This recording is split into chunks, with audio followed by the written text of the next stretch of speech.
I will say, if he has enough experience to be a minority leader without previous one-day legislative experience, if he has the experience to be elected as Senate president after just 4 years, and he will tell you he's presiding well, and we have also said he's presiding well, why does he think that 4 years is no longer enough? That you must do 8 consecutive years? The other one that is extremely provocative is to say that even people who have been in the Senate before, who are even senior to the Senate president in terms of ranking, they've done 2 terms and they left. Either they were voted out, or they contested for executive position, or they were appointed as minister like himself. When they now come back, they are not considered as ranking. Here, if you want to speculate, because I had the question about this other guy, is that he's looking at, for example, if the former deputy Senate president was to win election in Delta, Senator Mwagege, because he is not in this session, in the 10th Assembly, he will not be eligible. What is special about being in the 10th Assembly? David Mark. Then, even David Mark, if he was to be, even after all his previous, because he's not the 10th Assembly, he will not be eligible. What is special about the 10th Assembly? Then Okowa, a former senator before he became governor, if he decides to contest, and here he's contesting, if he wins and he chooses to vie for the presidency of the Senate, what the leadership of the Senate was trying to do was to use these dubious, I use the word dubious cautiously, intervention in the rules to disqualify them. Why are you afraid? Opus Odima is the one the newspaper seems to focus on. But because you don't know the whole ramification of the law. Now, tell me why you will say, as journalists, for example, that if you were editor 4 years ago, and you left to go and do, maybe, just as an example, to go and do PhD. So you left broadcasting, or even to do some other things. And then you come back. Then I was actually reporting from the National Assembly. They will say, oh, those past experience doesn't matter. Once you have left for you, and you are coming back. Who does that? Those should count in your favor, not against you. First, generally, this is self-serving, self-centered. From those who propose it and those who oppose it. In 2023, when we came here, this particular ranking was thrown under the bus. Why you could say a principal officer who is coming to the Senate for the first time, a senator who is coming to the Senate for the first time, the first week became a principal officer. The biggest of the committees were given to new senators. Now, at the end of the day, after 3.5 years, what has those senators performed as chairman of committees? Some could not even call meetings. Some, when they call meetings, they could not even preside. A lot of people make noise, or it touches them. In this chamber, it is the work of you journalists to investigate. There are committees that are in place for 3.5 years. Their chairman did not call for one single meeting except when it is budget. So the entire scenario is being seen as personalized.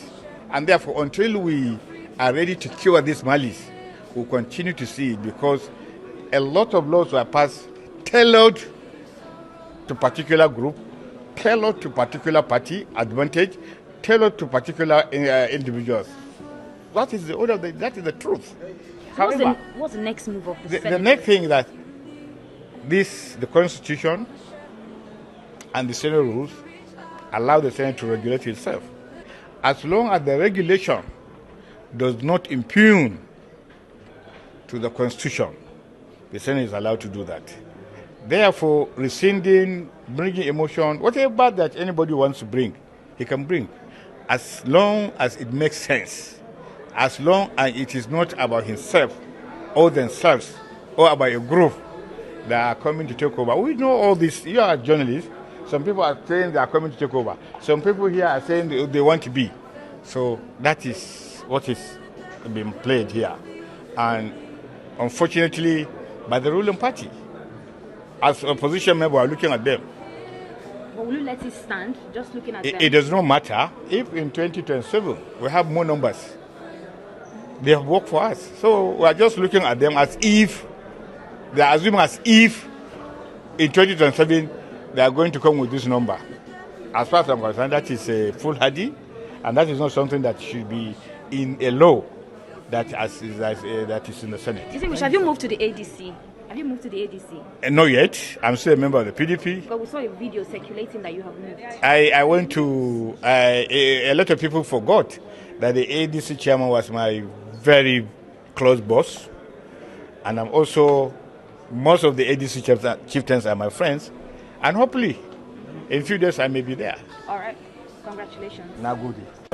But for me, I think the amendment, in all good conscience, is self-serving and unconstitutional. And I will give you my reasons. Section 50 of the Nigerian Constitution is clear on it. There shall be a president and a deputy president of the Senate who shall be elected by members from among themselves. It did not set further criteria.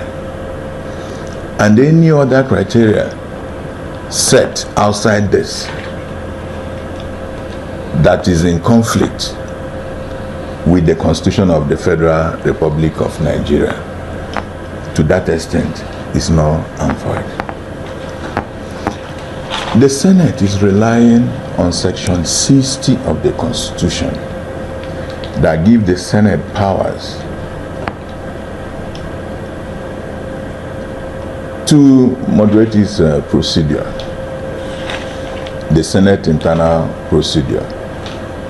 But for me, the procedure we are talking about should be for the effective running of the Senate. It should be for the conduct of the Senate business.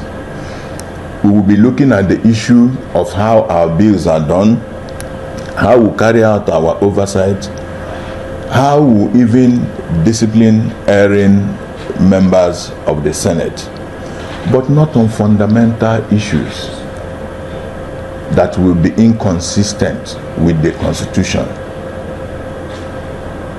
Section 1, subsection 3 further tells us that any law that is inconsistent with the Constitution, to the extent of that inconsistency, it is null and void.